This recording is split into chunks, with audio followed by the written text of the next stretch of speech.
ఇప్పుడు ఎక్కడ చూసినా సరే సోషల్ మీడియాలో లేదంటే బహిరంగ చర్చల్లో ఎక్కడ చూసినా ఒకటే కనిపిస్తోంది. Hashtag boycott KKR, hashtag boycott SRK. ఇవే కనిపిస్తున్నాయి. కారణం ఏంటి? బాలీవుడ్ హీరో షారుఖ్ ఖాన్ అసలు వివాదంలోకి ఎలా వచ్చారు అంటే మనందరికీ తెలిసిందే. ఐపీఎల్ కోసం ఆటగాళ్ల వేలంపాట జరిగింది. ఈ వేలంపాటలో బంగ్లా బౌలర్ ముస్తాఫిజుర్ రెహమాన్ను షారుఖ్ ఖాన్ కొనుగోలు చేయడంపై ముస్తాఫిజుర్ను 9.2 కోట్లకు షారుఖ్ ఖాన్ కొనుగోలు చేశారు. కోల్కతా నైట్ రైడర్స్ కొనుగోలు చేసింది. ఇప్పుడు ఈ విషయంపై తీవ్ర ఆగ్రహం వ్యక్తం అవుతోంది. షారుఖ్ ఖాన్ను టార్గెట్ చేస్తూ బీజేపీ నేతలు తీవ్ర విమర్శలు చేస్తున్నారు. షారుఖ్ ఖాన్ దేశద్రోహి అంటూ కామెంట్ చేస్తున్నారు. బంగ్లాలో హిందువుల మీద అంత దారుణాలు జరుగుతుంటే, హిందువుల ప్రాణాలు తీస్తుంటే ఆ దేశ ఆటగాళ్లను ఎలా తీసుకుంటారంటూ ఆగ్రహం వ్యక్తం చేస్తున్నారు.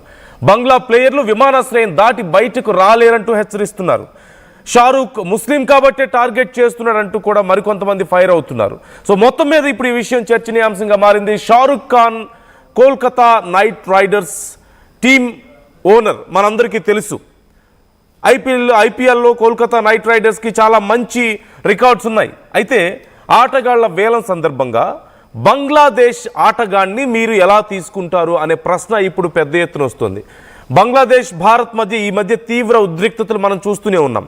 వరుసగా బంగ్లాదేశ్లో మైనారిటీల మీద, ముఖ్యంగా అక్కడ మైనారిటీలుగా ఉన్నటువంటి హిందువుల మీద ఎంత దారుణమైన దాడులు జరుగుతున్నాయో మనకు తెలుసు.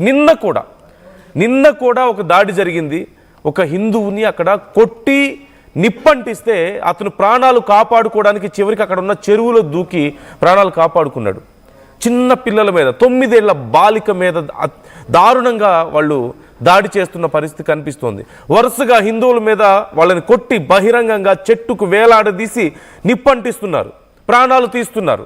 ఇప్పటికే భారత్ బంగ్లా మధ్య తీవ్ర ఉద్రిక్త పరిస్థితులు చోటు చేసుకుంటున్నాయి. మనం చూస్తూనే ఉన్నాం.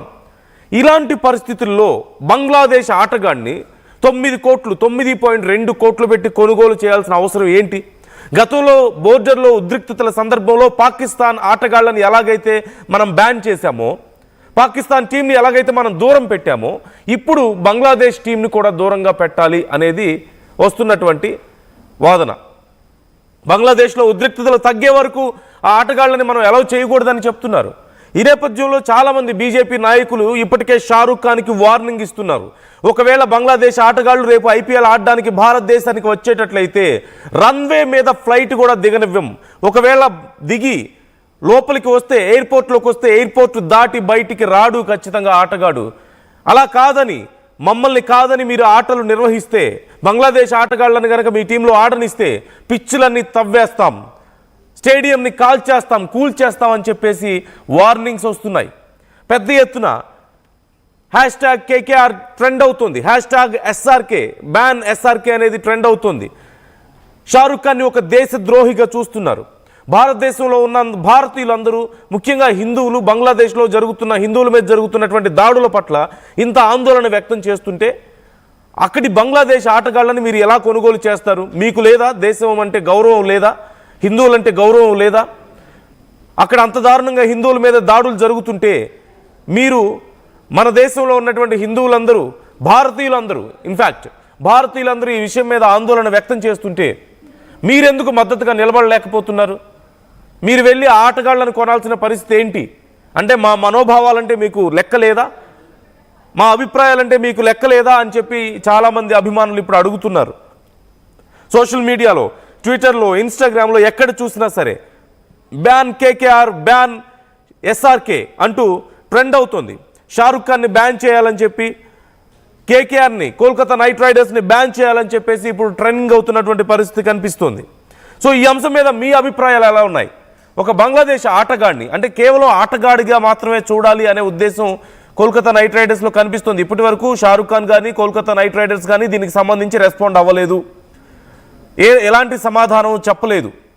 కానీ దీనికి సంబంధించి సమాధానం చెప్పాలి. ఆ ఆటగాడిని కొనుగోలు చేసినప్పటికీ మేము ఆడరేమో అంటూ చాలామంది ఆగ్రహం వ్యక్తం చేస్తున్నారు. ముఖ్యంగా బీజేపీ నుంచి చాలా సీరియస్ థ్రెట్స్ వస్తున్నాయి కోల్కతా నైట్ రైడర్స్ టీంకి. So what is your opinion about this? ఎలా చూడాలి? ఏ కోణంలో? బంగ్లాదేశ్లో ఉన్నటువంటి అక్కడ ఉన్నటువంటి తెలుగు వాళ్ళ మీద, అట్ ది సేమ్ టైం అక్కడ ఉన్నటువంటి హిందువుల మీద తీవ్రమైనటువంటి దాడులు జరుగుతున్నాయి, వాళ్ళ ప్రాణాలు పోతున్నాయి. ఆ సందర్భంగా దేశం అంతా కూడా అట్టుడికి పోతుంది. భారతదేశం బంగ్లాదేశ్ మధ్య మన 7 సిస్టర్స్ని మేము ఆక్రమించుకొని తీరుతామంటూ బంగ్లాదేశ్ ప్రకటిస్తోంది. దానికి వ్యతిరేకంగా వాళ్ళ చికెన్ నెక్ని కట్ చేస్తే అయిపోతుంది, అసలు ఆ ప్రాంతంలో మనం ఆక్యుపై చేసుకుంటే ఈ గొడవ ఉండదని చెప్పేసి మన భారతీయులు కోరుతున్నారు. ఇంత ఉద్రిక్త పరిస్థితులు మనం చూస్తున్న తరుణంలో ఇరు దేశాల మధ్య ఒక యుద్ధ వాతావరణం కనిపిస్తోంది. అక్కడున్న వాళ్ళు భారతదేశంలోకి చొరబడుతున్నారు, భారతదేశంలో అల్లర్లు సృష్టించే ప్రయత్నం చేస్తున్నారంటూ ఎన్నో నివేదికలు మనం చూస్తున్నాం. అలాగే భారతదేశంలో ఉన్నటువంటి 7 సిస్టర్స్ని ఆక్యుపై చేసుకోవాలని చెప్పేసి, ఆ 7 రాష్ట్రాలని ఆక్యుపై చేసుకోవాలని చెప్పేసి పెద్ద ఎత్తున చాలామంది బంగ్లాదేశ్లో ఉన్నటువంటి నాయకులు మాట్లాడడాన్ని మనం చూసాం. షేక్ హసీనాను అప్పగించకపోతే మీ సంగతి తేలుస్తామన్నారు. అంతెందుకు ఈరోజు ఉదయం మోదీ దిష్టి బొమ్మని అక్కడ దగ్ధం చేశారు, కాల్ చేశారు. అందరూ భారత్కి వ్యతిరేకంగా నినాదాలు చేస్తున్నారు. భారతదేశం సంగతి తేలుస్తామంటూ అక్కడ హెచ్చరికలు జారీ చేస్తున్నారు. భారతదేశం నుంచి 7 సిస్టర్స్, ఆ 7 రాష్ట్రాలను మేము సపరేట్ చేస్తాం, మేము ఆక్యుపై చేసుకుంటాం, అవి మావి అని చెప్తున్నారు.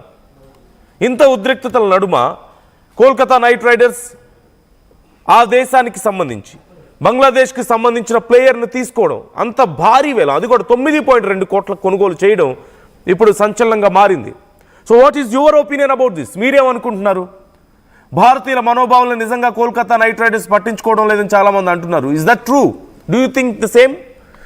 షారుఖ్ ఖాన్ దేశద్రోహి అని కొంతమంది అనే ప్రయత్నం చేస్తున్నారు. సో షారుఖ్ ఖాన్కి మన దేశంలో ఉండే హక్కు లేదంటున్నారు.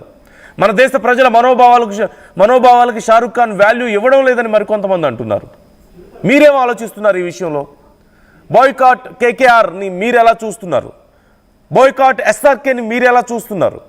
ఒకవేళ ఐపీఎల్ ఆడేటట్లయితే, ఐపీఎల్లో ఆ బంగ్లాదేశ్ ప్లేయర్ని ఆడిస్తే మేము స్టేడియాన్ని నాశనం చేస్తాం, కూల్చేస్తామని చెప్పేసి కొంతమంది బీజేపీ నాయకులు ఇప్పటికే మాట్లాడుతున్నారు. ఈ విషయాన్ని మీరు ఎలా చూస్తున్నారు? What is your opinion about this? మీ అభిప్రాయాలను కూడా కామెంట్ చేయండి, మీ అభిప్రాయాన్ని మాతో పంచుకోండి. And at the same time చాలా ట్రెండ్ అవుతున్నాయి ఈ హ్యాష్ ట్యాగ్స్. కొన్ని ట్వీట్స్ నేను మీకు చదివి వినిపిస్తాను. అసలు ఏమంటున్నారు ఆ ట్వీట్స్లో, ఎలా వార్నింగ్ ఇస్తున్నారు అనేది కూడా నేను చదువుతాను, ఒకసారి చదివి వినిపిస్తాను మీకు. ఒక వ్యక్తి ట్వీట్ చేశాడు, పతా హైనా క్యా కర్నా హై, hash tag king boycott, hash tag KKR అంటూ ఒక ట్వీట్ చేశాడు. పతా హైనా క్యా కర్నా అంటూ కింద బంగ్లాదేశ్లో జరుగుతున్నటువంటి ఇన్సిడెంట్స్కి సంబంధించిన ఫోటోలు ఒక అతను పోస్ట్ చేశాడు. At the same time Bangladesh Cs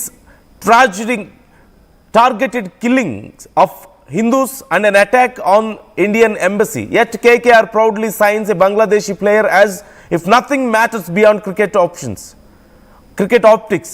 This isn't sports above politics. It's moral blindness. Shame on KKR అంటూ మరొకరు ట్వీట్ చేయడాన్ని మనం చూస్తున్నాం. బాయ్కాట్ కోల్కతా నైట్ రైడర్స్ అంటూ మరొకరు ట్వీట్ చేస్తున్నారు. సో ఇలా పెద్ద ఎత్తున ఈ అంశానికి సంబంధించి చర్చ జరుగుతుంది. మీ అభిప్రాయాలను కూడా మాతో పంచుకునే ప్రయత్నం చేయండి, కామెంట్ చేసే ప్రయత్నం చేయండి. మీరేమనుకుంటున్నారు?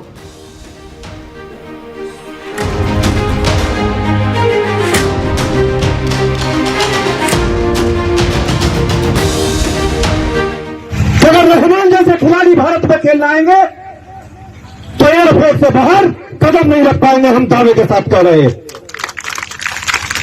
समझना चाहिए शाहरुख खान जैसे गद्दारों को कि जिस तरीके की गद्दारी आप देश के साथ कर रहे हैं, आपको यहां तक अगर आज पहुंचाया तो इस देश के लोगों ने पहुंचाया। आपको अगर पैसा मिलता है तो यहां के देश के लोगों से मिलता है, लेकिन आप उस पैसे से देश के साथ गद्दारी करते हैं। आप कभी पाकिस्तान को चंदा देने की बात करते हैं, कभी रहमान जैसे खिलाड़ियों को खरीदने की बात करते हैं। ये देश में अब नहीं चलेगा, इन गद्दारों की देश में कोई जगह नहीं रहेगी, ये मैं कहना चाहता हूं।